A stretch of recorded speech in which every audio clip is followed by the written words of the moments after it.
ఈ వీడియోలో సంకటహర చతుర్థి అంటే ఏంటి? సంకటహర చతుర్థి యొక్క ప్రాముఖ్యత, సంకష్టహర చతుర్థిని ఏ రోజున ఆచరించాలి, అంగారక చతుర్థి అంటే ఏంటి అనే విషయాన్ని నేను మీకు తెలియజేస్తాను. మరి వినాయకునికి అత్యంత ప్రీతిపాత్రమైనటువంటి తిథుల్లో ముఖ్యమైనటువంటిది చవితి తిథి. ఈ చవితి లేదా చతుర్థి పూజని మనం 2 రకాలుగా చేసుకుంటాం. ఒకటి వరుత చతుర్థి, రెండోది సంకష్టహర చతుర్థి. అమావాస్య తర్వాత వచ్చే చతుర్థి రోజున చేసే వ్రతాన్ని మనం వరద చతుర్థి అని అంటాం. పౌర్ణమి తర్వాత వచ్చే చతుర్థి రోజున చేసేటటువంటి వ్రతాన్ని మనం సంకష్టహర చతుర్థి లేదా సంకటహర చతుర్థి అని అంటాం. అంటే ఇక్కడ మనకి వినాయక వ్రతాన్ని వినాయక చవితి రోజున ఆచరిస్తాం.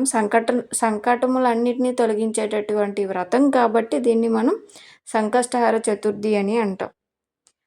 మరి అంగారక చతుర్థి అంటే ఏంటి? ఒకవేళ సంకష్టహర చతుర్థి అనేది మనకి మంగళవారం వస్తే ఆ రోజున దాన్ని అంగారక చతుర్థి అని అంటారు.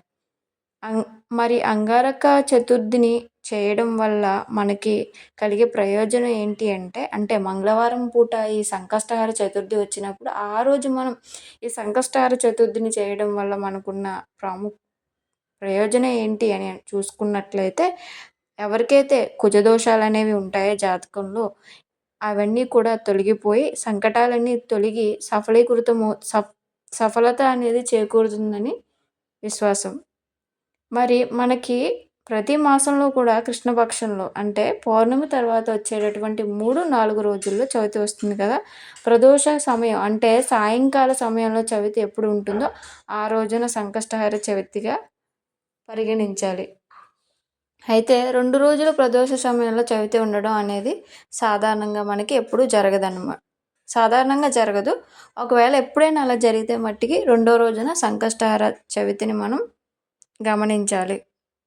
సంకష్టహర చతుర్థికి కావలసినటువంటి పూజా సామాగ్రి, అదే విధంగా వ్రతాన్ని ఏ విధంగా చేయాలి అనే విధానాన్ని నేను వివరిస్తాను. నా వీడియో కనుక నచ్చితే లైక్ చేయండి. మరిన్ని వీడియోస్ కోసం ఛానల్ని సబ్స్క్రైబ్ చేయండి. మీ అభిప్రాయాన్ని కామెంట్ సెక్షన్లో తెలియచేయండి. Thank you.